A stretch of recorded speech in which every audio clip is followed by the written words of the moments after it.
నమస్తే అండి. నా పేరు Lavanya. Welcome back to Bhimavaram special kitchen. ఈ రోజు నేను మీకు మ్యాంగో సాగు డ్రింక్ ని ఎలా తయారు చేసుకోవాలో చూపిస్తున్నాను అండి. ఒక గ్లాస్ లో చాలా క్రీమీగా, చిల్డ్ గా, ఫుల్ గా మ్యాంగో ఫ్లేవర్ తో ఉన్నది. ఒక్క సిప్ తీసుకోగానే లిటరల్లీ మౌత్ లో మెల్ట్ అయిపోతుంది అనమాట. ఇది నార్మల్ మ్యాంగో డ్రింక్ కాదు అండి. చాలా రిచ్ గా అండ్ రీఫ్రెషింగ్ గా ఉండే సమ్మర్ స్పెషల్. చాలా సింపుల్ ఇంగ్రీడియంట్స్ తో చేసినప్పటికీ కూడా చాలా రిచ్ గా ఉంటుందండి. టేస్ట్ మాత్రం అద్భుతంగా ఉంటుంది. అందరూ కూడా తప్పకుండా ట్రై చేయవలసిన డ్రింక్ అండి. మరి దీని ప్రాసెస్ ఏంటో చూసేద్దామా. ముందుగా ఒక బౌల్ ని తీసుకుని దాంట్లోకి ఒక పావు కప్పు దాకా కూడా సగ్గు బియ్యాన్ని వేసుకుని, ఒక కప్పు దాకా కూడా నీళ్ళని పోసుకుని ఒక 20 నిమిషాల పాటు నానబెట్టుకోండి. ఇలా చిన్న సగ్గు బియ్యం వేసుకుంటే గనక అవి తినడానికి చాలా బాగుంటాయి. ఒకవేళ లేకపోతే పెద్ద సగ్గు బియ్యం అయినా కూడా చేసుకోవచ్చు.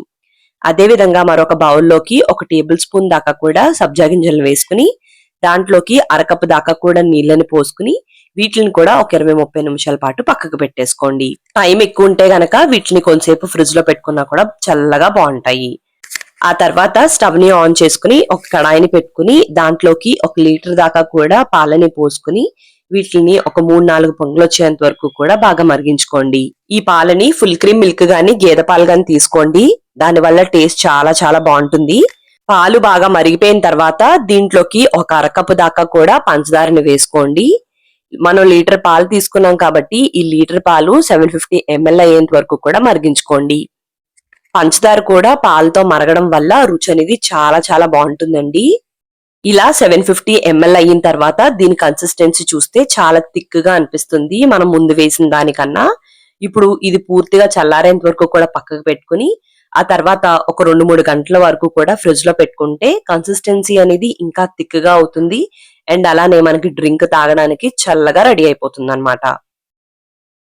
పాలు ఒక స్టవ్ మీద ఇలా రెడీ అవుతున్నప్పుడే వేరొక స్టవ్ మీద ఒక కడాయిని పెట్టుకుని దాంట్లోకి ఒక గ్లాస్ దాకా కూడా నీళ్ళని పోసుకుని నీళ్లు కొద్దిగా మరగడం మొదలైన తర్వాత మనం ముందుగా నానబెట్టుకున్న సగ్గుబియ్యం అంతా కూడా దీంట్లోకి వేసేసుకుని ఈ సగ్గుబియ్యం అంతా కూడా పైకి తేలేంత వరకు కూడా కంపల్సరీ మధ్య మధ్యలో కలుపుకుంటూ ఉడికించుకోవాలి.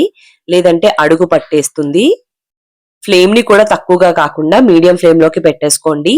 ఇలా ఆటోమేటిక్ గా అవంతటవి పైకి తేలిపోతూ ఉంటాయి. ఆ తర్వాత వీటిని మధ్య మధ్యలో కలుపుకుంటూ బాగా ఉడికేంత వరకు కూడా ఉడికించుకోండి. అలా అని పేస్ట్ లా కాకుండా పలుకులా కాకుండా పర్ఫెక్ట్ గా ఉడికించుకోవాలి. అంటే ఈ విధంగా ట్రాన్స్పరెంట్ గా అవ్వాలండి. లోపల ఎక్కడా కూడా వైట్ మార్క్ కనిపించకుండా ఈ విధంగా రెడీ అయిపోతుంది. నానబెట్టుకున్నాం కాబట్టి చాలా త్వరగానే రెడీ అయిపోతుంది. ఇలా రెడీ అవగానే స్టవ్ ని కట్టేసుకుని ఒక గిన్నెలో ఒక స్టైనర్ పెట్టుకుని వెంటనే దీన్ని ట్రాన్స్ఫర్ చేసేసుకుని ఒక 2-3 సార్లు ఈ విధంగా నార్మల్ వాటర్ తో కడిగేసుకుంటే గనక సగ్గుబియ్యం కూల్ డౌన్ అవ్వి ఇంకెక్కువ ఉడకదన్నమాట. వెంటనే దీన్ని కూడా కొంచెం సేపు పాటు ఫ్రిడ్జ్ లో పెట్టుకోండి. ఇవి కూడా చల్లగా తయారవుతాయి. ఆ తర్వాత ఒక మిక్సీ జార్ ని తీసుకుని దాంట్లోకి ఒక కప్పు వరకు కూడా మామిడికాయ ముక్కల్ని వేసుకుని వీటిని మెత్తని ప్యూరే లాగా రెడీ చేసుకుని పక్కకు పెట్టుకోండి. మనం రెడీ చేసుకున్న అన్ని కూడా కూల్ అయిన తర్వాత పాలు చూసారా ఒక 2-3 గంటల తర్వాత ఎంత క్రీమీగా రెడీ అయినాయో.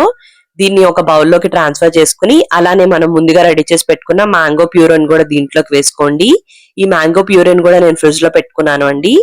అలానే మనం ముందుగా రెడీ చేసి పెట్టుకున్న సగ్గుబియ్యం, అలానే ఒక కప్పు వరకు కూడా మ్యాంగోని ఇలా పీసెస్ గా కట్ చేసుకుని దీంట్లోకి వేసుకోండి. మనం ముందుగా నానబెట్టుకున్న సబ్జా గింజలను కూడా దీంట్లోకి వేసేసుకోండి. దీంట్లో వేసిన ప్రతి ఇంగ్రీడియంట్ కూడా నేను రెడీ చేసుకుని కొంచెం సేపు పాటు ఫ్రిడ్జ్ లో పెట్టుకుని ఆ తర్వాత దీంట్లోకి యాడ్ చేశానండి. ఇప్పుడు అంతా కూడా కలిసేంత వరకు కూడా బాగా కలిపేసుకుంటే మనకి మ్యాంగో సాగో డ్రింక్ అయితే రెడీ అయిపోతుందండి. చల్ల చల్లగా చాలా చాలా బాగుంటుంది అండి. పిల్లల నుంచి పెద్దవాళ్ళ వరకు కూడా ఎవరైనా తాగుతారు. ఒక్కసారి మీ ఇంట్లో వాళ్ళకి చేసి పెట్టండి, కంపల్సరీ ఫిదా అయిపోతారండి. దీనికి మళ్ళీ మళ్ళీ చేయమని అడుగుతారు, అంత రుచిగా ఉంటుంది. మరి మీకు ఈ వీడియో నచ్చినట్టయితే తప్పకుండా లైక్ చేయండి, కామెంట్ చేయండి, మీ ఫ్రెండ్స్ కి రిలేటివ్స్ కి అందరికీ షేర్ చేయండి. మీరు నా ఛానల్ ని ఫస్ట్ టైం చూస్తున్నట్టయితే సబ్స్క్రైబ్ చేసి పక్కనే ఉన్న బెల్ లో ఆల్ అని ప్రెస్ చేస్తే నేను ఏ వీడియో పెట్టినా మీకు నోటిఫికేషన్ వచ్చేస్తుంది. థ్యాంక్ యూ అండి. మరి మళ్ళీ వీడియోలో కలుద్దాం.